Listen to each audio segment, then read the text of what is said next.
2024. Granddaughter found her grandpa's name on a church list, but he wasn't religious. What if a single name, printed in faded ink on a church roster, could undo everything you thought you knew about someone you loved? What if that name didn't belong, not to a man who hated religion, never stepped inside a church, and flinched at the mention of faith? In 2024, one granddaughter found her grandfather's name where it shouldn't have been. And what she discovered changed everything. It started with a rustle. Thin pages, older than her father, older than most of the people in the room.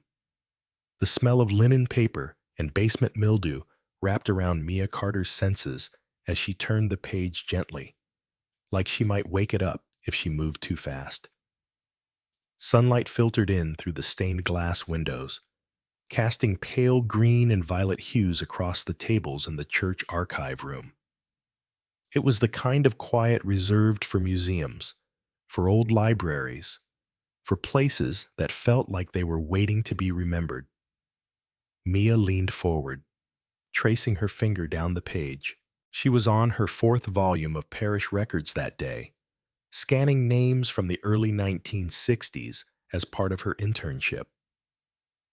Her laptop blinked lazily next to her, a half-filled spreadsheet glowing on the screen.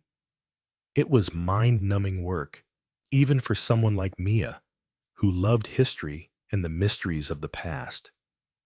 She was good at finding patterns, births, marriages, names repeated every generation. But this name stopped her. George L. Carter, joined April 1961, parish, St. Eloise Catholic Church. She froze. Her breath caught, and for a moment her heart thudded too loudly in the silence. She read it again. George L. Carter. There was no mistake. Same name. Same middle initial. The L, no one in the family remembered what it stood for.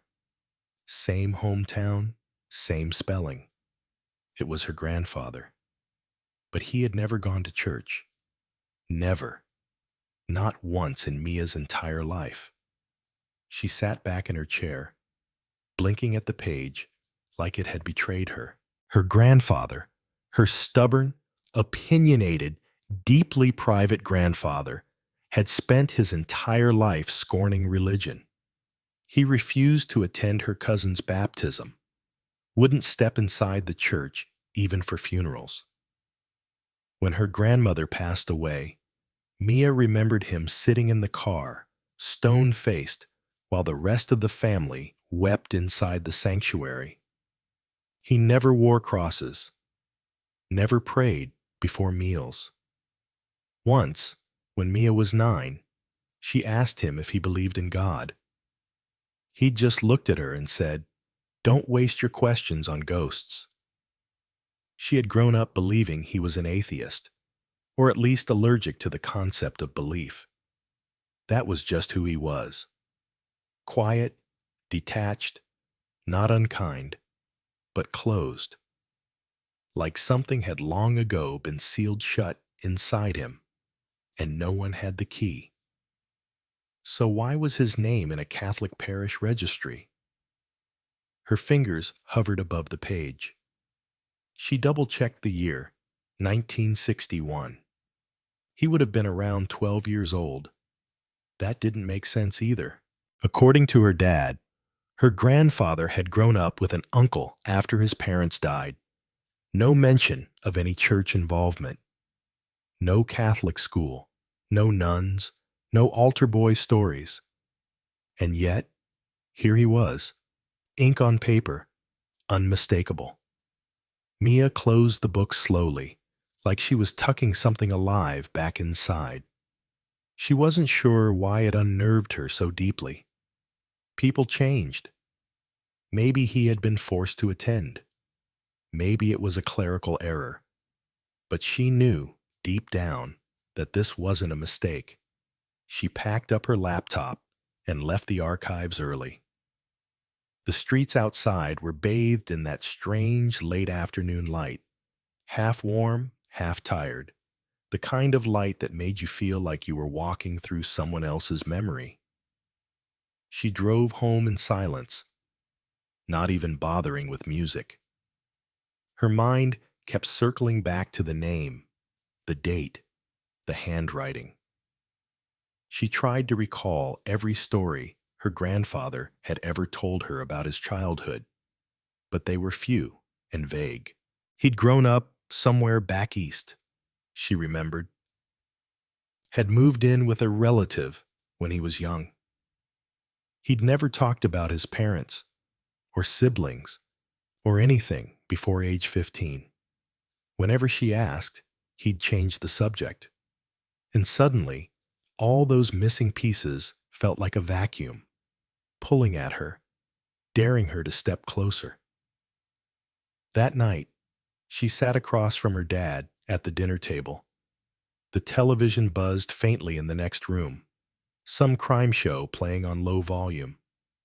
"Hey," she said casually, "do you remember anything about Grandpa being Catholic?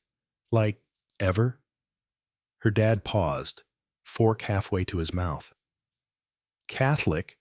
he laughed. "George Carter? No way. He barely tolerated our wedding in a church."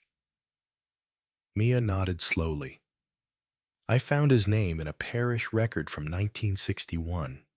St. Eloise. Says he joined in April." Her dad frowned. "That's weird. He never talked about that. I thought he grew up with Uncle Theo in Michigan. Maybe it's a different George Carter?" "No," Mia said. "Middle initial L. Same town. Same year he would have been 12. He chewed in silence, then shrugged. "I don't know. Maybe he was placed with a foster family or something. Maybe they made him go. He never liked to talk about that part of his life." Mia's appetite vanished. That part of his life. The part that had always been kept in shadows. She thanked her dad, stood up from the table, and walked out to the porch. The night air was cool, almost too crisp for spring. She sat on the top step and let her thoughts wander. If the man who raised your father wasn't who you thought, if the name he gave you was only half the truth, what else could he have been hiding? She pulled her phone from her pocket, opened her notes app, and typed 3 words. St. Eloise, 1961. Because something was beginning to whisper beneath the surface. Something old, something deliberate, and Mia wasn't ready to look away. The next morning, Mia woke with the kind of focus that didn't wait for coffee, the kind that curled itself into the corners of her mind overnight, waiting for daylight to turn it into action. She dressed quickly, hair pulled into a loose bun, the smell of old paper still clinging to her memory like a secret. Back at the St. Eloise archive room, she walked past the others with a polite nod, not stopping for small talk. The same registry book lay where she left it, its worn cover warped slightly at the corners, like it had been handled by too many hands with too little care. She placed it on the table, opened to the page, and read his name again. George L. Carter, April 1961. But this time, she looked closer, not at the name, but at what sat underneath it. The ink was faded, but she noticed something strange. A line of script, written smaller, almost like a footnote. Her heart skipped. She leaned in, barely breathing. Transferred from East Parish Orphanage. Approved, Senior Antoinette, May 1961. It was so faint, she had to tilt the page to the light to see it clearly. Her chest tightened. East Parish Orphanage. She'd never heard of it, but the word orphanage hit hard, sharp. Her grandfather had never mentioned anything like that. He had always said he was raised by relatives, never talked about his parents, never showed family photos, never even described what home looked like before Michigan. She reread the sentence. The writing was different, slightly slanted, ink thinner, not the same hand that wrote the names above it. She reached for her phone and took a photo of the page, enlarging it on the screen. The word approved had a sharp loop in the a style common in older cursive. Whoever had written it hadn't expected anyone to study it 60 years later. She closed the book and sat back, the edges of her thoughts fraying. If her grandfather had come from an orphanage, if he was transferred to the parish like an inventory item, then the name Carter may not have even been his to begin with. She needed more. Back in her apartment that evening, Mia sifted through the Carter family file box her father kept in a hallway closet. It was filled with tax records, property deeds, a few photos from the 1970s, but nothing older. No birth certificate for George. No adoption papers. No medical records before adulthood. She called her dad again. "Hey," she began slowly. "Do you remember Grandpa ever talking about his childhood? Before Michigan?" There was a pause. "Not really," he admitted. "He used to say he stayed with a family friend for a while.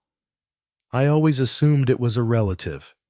But, come to think of it, I never saw a single photo of him before college."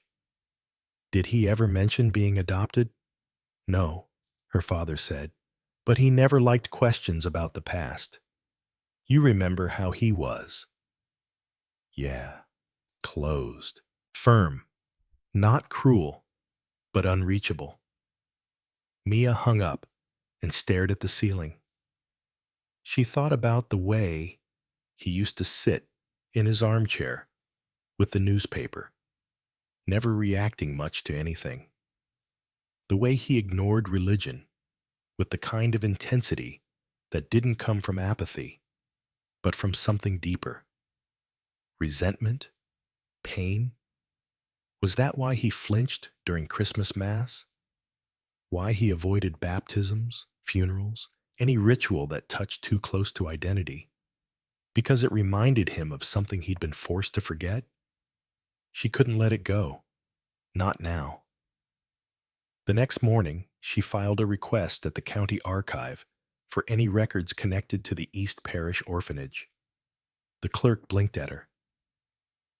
"That place closed down in the early 60s, he said.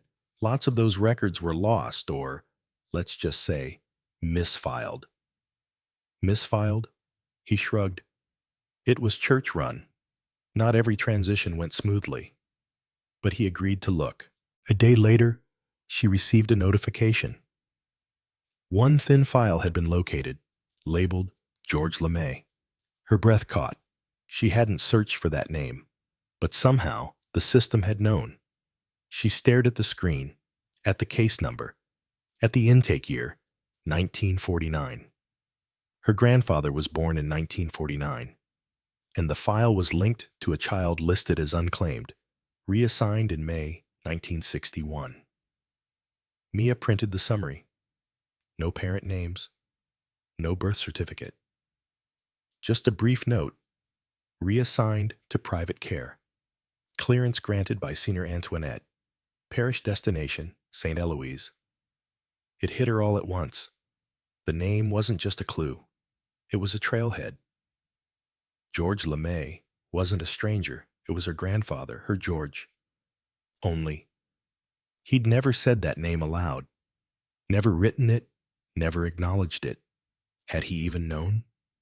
She looked again at the word reassigned.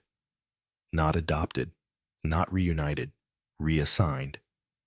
Like he had been moved across a ledger, like he had been given a new name, a new file, and told to begin again. She set the papers down with trembling fingers. Her mind was racing now, her body cold despite the room's warmth. What kind of system did that to a child? And what did it mean that the man who raised her father, who built her family name, had possibly been forced to live under one he never chose? Mia stood up and paced the room. Her heart was full of questions that had no one left to answer. But one thing was clear: George Carter had not been born.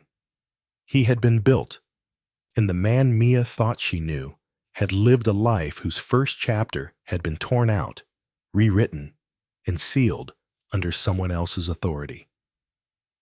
Now, for the first time, that chapter was starting to bleed back through. The East Parish orphanage file was thin, almost insultingly so. Mia had expected something more tangible, more human: a photo, a hand-drawn report, even a scribbled note in the margins. But what she held in her lap that afternoon, sitting in the corner booth of a nearly empty campus cafe, was 5 pages of bureaucracy. 5 pages to account for the existence of a child.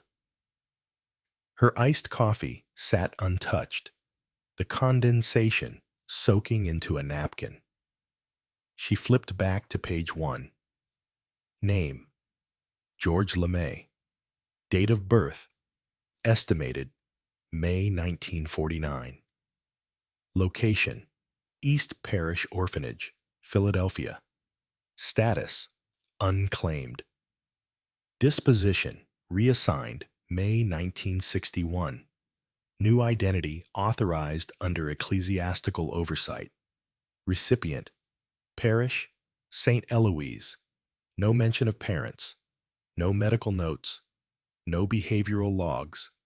Just unclaimed. It was a word that landed like a slap. Unclaimed. Like lost luggage. Like something found in a train station corner. Tagged and forgotten. Her grandfather, tough, unreadable George Carter, had been a boy no one came for. A boy who had been given over to a new name, like a hand-me-down coat. She read the reassignment summary again. New identity authorized. The phrase felt cold, calculated, like it had been copied and pasted across dozens, maybe hundreds, of children's files. Mia could almost see the room. A long table, a nun at one end with a stamp, a priest reading off names, a secretary crossing out birth dates and assigning new ones, like reprinting calendars. A child's life, reduced to clerical tasks. Was that what had happened to him? She thought back to how little he spoke of his early life. No anecdotes about childhood friends. No stories about first days of school. Just vague, shapeless comments like, "I didn't come from much," or "You don't need to know the beginning to make sense of the end." But now she realized, maybe he didn't remember, or maybe he remembered too much. She closed the file, the manila folder suddenly heavier in her hands. A boy named George LeMay had lived in that orphanage, and at some point, someone had decided that name didn't serve the institution's purpose anymore, so they changed it. George Carter had always seemed like a man at odds with himself, as if he had to concentrate to stay grounded in the present. Mia remembered being a child, watching him drift during conversations. Like his mind had a trapdoor it sometimes fell through. Was this the trapdoor? That moment in 1961, when a boy named LeMay was told he was now Carter, and that everything before would no longer be discussed? She turned the pages again. At the back of the file was a small, faded form. Relocation summary. It listed no destination address, just the line: transferred to the care of St. Eloise Parish family. Name redacted. Oversight by Senior Antoinette. Redacted, scrubbed clean. Who had taken him in? Why didn't they leave a name? Why wasn't there any legal adoption record? She felt anger beginning to rise. Not the sharp kind, but the slow burning sort. The kind that comes from realizing someone you loved had been hurt by silence. That they had built a life out of missing pieces and then dared not speak of the absence.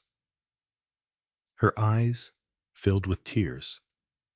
Not the weeping kind, but the kind that swell quietly, stubbornly, when you recognize a wound that was never allowed to scab.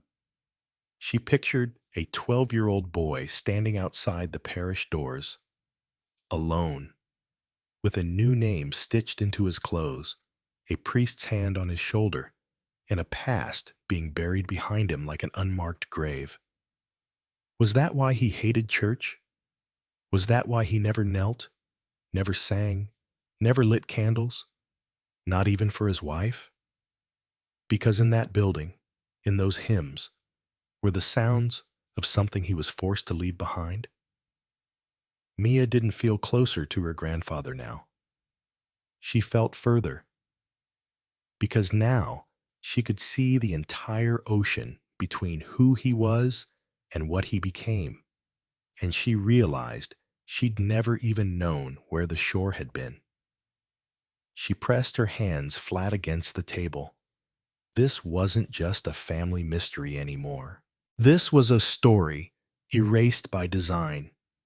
And if the people who erased it thought it would stay buried, they hadn't counted on someone like her. Someone who knew how to listen between the lines, who understood that even smudged ink tells the truth when you know what to look for. She folded the file gently, placed it back in her bag, and stood.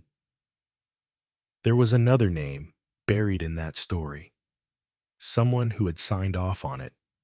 Senior Antoinette. Who was she? Where did she go? Because somewhere out there, someone still remembered George LeMay, and Mia Carter was going to find them.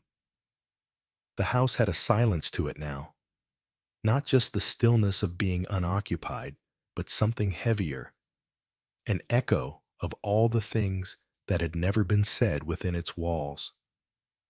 Mia stood just inside the front door of her grandfather's home, keys in hand, eyes scanning the living room that looked exactly as it had 6 months ago and 10 years before that.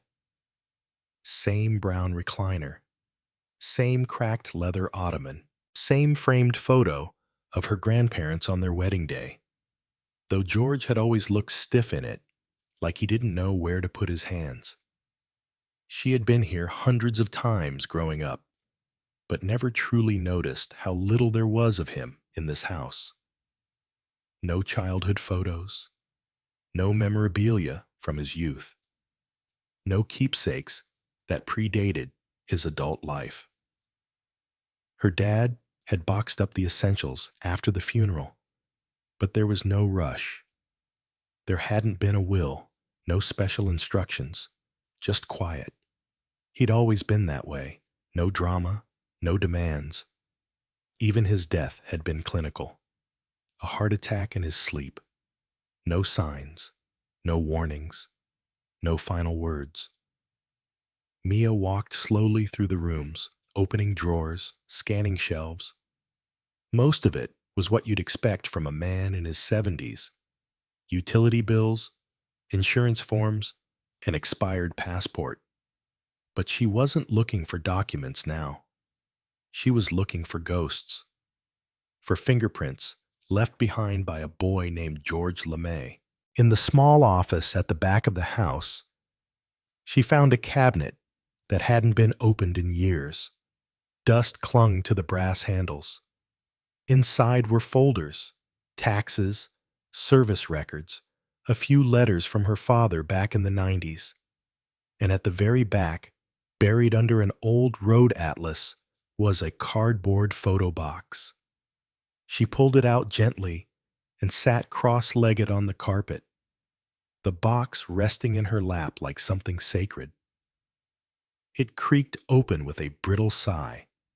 Inside were dozens of photographs, most black and white, others faded color prints from the 60s and 70s. And she flipped through them slowly. Her grandparents, young and smiling awkwardly in front of a car. Her dad as a baby, a vacation at the beach. She kept digging. Then, a photograph caught her breath. It was a group shot, grainy, poorly lit. A dozen children standing in front of a brick building. All of them were wearing uniforms, ill-fitting shirts, collars askew, expressions blank or forced. Orphans. Mia's hands began to tremble as she brought the photo closer to her face. There, on the right side of the frame, a boy about 10 or 11, arms stiff at his side, mouth a straight line, eyes too old for his age. It was him, not George Carter, the grandfather she knew, but the boy before the name, George LeMay. His hair was darker, his face thinner, but the gaze was unmistakable, guarded, heavy, like he already knew not to expect too much from the world. Mia turned the photo over. Nothing written, no date, no names. She looked around the room as if expecting him to appear, to explain, to fill in the space between that child and the man he became. But of course, he wouldn't. He couldn't. She held the photo against her chest for a long moment, then returned to the box. At the bottom, beneath a layer of yellowing receipts, was a church bulletin. St. Eloise, Easter Mass, 1963. Folded, stained, and tucked between pages of a leather-bound book. She opened the book, an old address book, its pages almost blank. But inside the cover, in small, precise writing, were two words, Antoinette, Westfield. Her breath caught. Westfield was a town just 30 miles north. Senior Antoinette, the name on the file. This wasn't a coincidence. Her grandfather had kept that name. Hidden, yes, but not thrown away. He hadn't written it in bold, hadn't shared it with anyone, but he had written it down. Which meant, at some point, he wanted someone to find it. It wasn't a will, but it was a breadcrumb. And Mia, suddenly certain, knew exactly what to do next. She rose from the carpet, photo still in hand, and looked once more at the boy in the picture. He'd never had a chance to explain where he came from. But maybe, just maybe, someone else would. Westfield wasn't a large town. It barely warranted a dot on the map. The kind of place you'd pass through without noticing unless you meant to stop. But Mia noticed everything now. Every road sign felt like a breadcrumb. Every tree-lined sidewalk, a path laid decades before she was born. The town smelled faintly of pine and damp stone, like it had been raining on and off for days. She parked across from a convent, modest, white-bricked, tucked behind a short wrought iron gate. The sign read, St. Bernadette's Home for Retired Sisters. There was no website, no social media, just a small front desk and a wooden door with a tarnished bell pull. Mia's hands were damp on the steering wheel. She wasn't nervous in the usual sense. She was standing at the edge of something, part history, part confession, and she didn't know what kind of silence she was about to disturb. Inside, the receptionist was kind, older, and didn't flinch when Mia mentioned the name. Sir Antoinette's still with us, the woman said, her voice quiet. 93, sharp as ever, though she doesn't speak much anymore. Strokes will do that. But you can see her, if you like. Mia nodded. They walked slowly down a hallway that smelled like lemon oil and old paper. Paintings of saints lined the walls. A small room at the end, sunlight spilling through sheer curtains, held a single chair, a bookcase, and a narrow bed. And there, sitting upright, with her hands folded in her lap, was a woman who looked like time had folded gently around her. Sir Antoinette wore a faded gray habit, her skin like crumpled linen, her eyes startlingly clear. The receptionist introduced them, then stepped out. Mia stood silently for a moment. Then she stepped forward and knelt beside the chair. I don't know if you remember him, she began, her voice shaking. But his name was George LeMay. Or maybe you remember him as George Carter. He was at East Parish Orphanage in the 50s. You signed his reassignment file. He was my grandfather. Senior Antoinette didn't speak. She tilted her head slightly, and Mia felt the weight of that gaze. There was no confusion in it, just distance, as though the memory hadn't vanished, but was sitting just behind the eyes, waiting for permission to come forward. I found the file, Mia continued. It said he was unclaimed, that his name was changed, that he was moved. The nun closed her eyes briefly, and Mia saw something shift in her shoulders. Guilt, fatigue, or the long exhale of something carried too long. Mia reached into her bag and pulled out the photograph, the group shot of children at the orphanage. She placed it gently on the nun's lap. That's him, she said, far right. Senior Antoinette's hand trembled slightly as she lifted the photo closer. Her fingers brushed the edge of the boy's face. Her lips parted as though to speak, but no sound came. Instead, she pointed to the child, then to herself, then made a small circular motion with her hand, a gesture Mia didn't understand at first. Then it clicked. Routine. The gesture meant it was done often, repeated, not unique. How many? Mia asked, voice barely above a whisper. How many children had their names changed like that? Senior Antoinette looked away, and that was the answer. Mia felt something clench in her stomach. The silence in that room was deeper than any church she had ever entered. It wasn't quiet. It was burdened. She leaned forward again. I'm not here to blame you, she said softly. I just want to understand. Why would the church erase who he was? Why would anyone think it was merciful to take a child and tell him, you don't need your name anymore? Don't you understand what that did to him? Senior Antoinette didn't cry, but her hand curled into a fist over her lap, as if trying to hold on to something that had long since crumbled through her fingers. On the table beside her was a notebook, well worn, with a blue cloth cover. Mia reached for it gently, unsure if she was allowed. The nun didn't stop her. Inside were lists, dozens of them. Names, dates, initials. Some were crossed out. Some had two names beside one birth year. It wasn't just George. It was hundreds. They had not only renamed them, they had reassigned them, reclassified them, reformatted them for a life deemed better, a name easier to pronounce, a surname with fewer questions.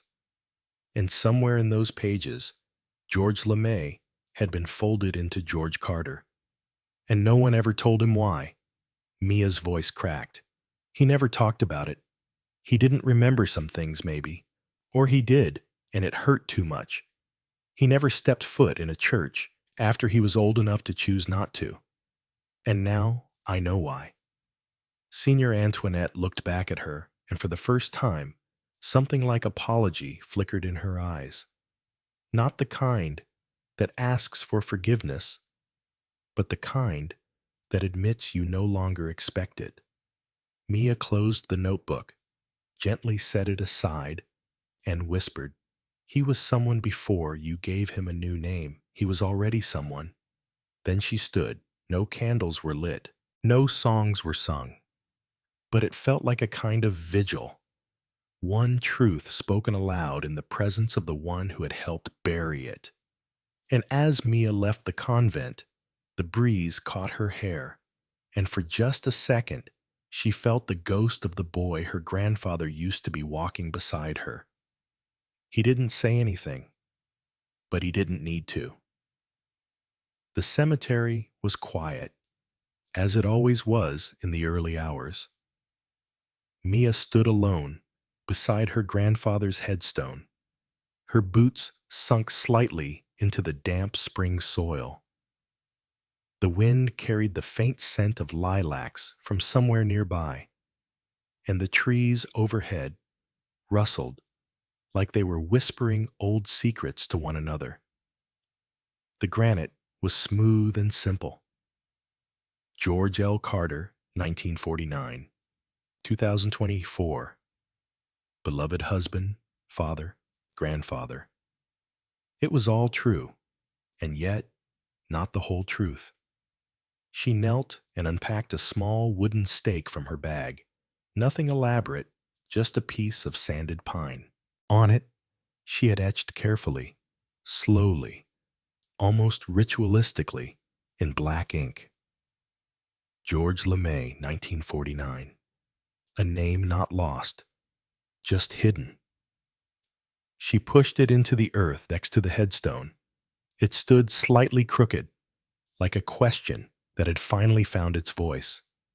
The cemetery groundskeeper might remove it. The wind might wear the ink away. But she didn't care. It wasn't meant to last forever. It was meant to be said. Mia sat down on the cold stone bench nearby and looked at the grave, not as a marker of death, but as the last door in a house where someone had lived without ever showing guests the basement. She remembered how, as a child, she'd sit on the floor by her grandfather's chair while he read the newspaper. He never told stories, never offered opinions unless asked directly. But once, when she was 10, she had asked him why he didn't like Christmas. He had lowered the paper just enough to see her. "Because Christmas is a performance," he had said, flatly. "And some of us forget our lines." At the time, she didn't understand. Now, she did. He hadn't forgotten. He'd been given a script halfway through the play and told to pretend it had always been his. She thought about the photo in her bag, the group of orphans, the little boy with guarded eyes. She thought about Senior Antoinette and the notebook full of names, a ledger of the lives she'd rewritten in the name of order, faith, obedience. And she thought about how easy it had been to erase someone, how simply a person could be turned into paperwork, reassigned, renamed, reshelved in someone else's story. But Mia knew something now that her grandfather had never dared speak. Your name is not just a word. It is a memory, a thread, a birthright. It's the first sound the world ever gives you. And when someone takes it, they are not just changing your label, they are cutting your voice. She stood slowly and pulled out a small candle from her coat pocket. One of the old kinds, beeswax, hand-rolled, just like the ones used at Easter vigils. She pressed it into the soil and lit the wick. The flame danced in the wind, trembling but bright. She whispered, "Your name was George LeMay, and I'm saying it for you now." The words didn't echo. They didn't lift into the sky like in the movies, but they settled in the soil, in the quiet, in the air around her. They became part of the day. She turned to leave, her breath catching slightly as she passed the tree line. But in her chest, something had shifted. She had come searching for a name. What she found was a truth buried so deep that even its silence had learned how to speak. And now, she would carry both names forward, not to choose between them, but to honor the boy and the man who had lived with both.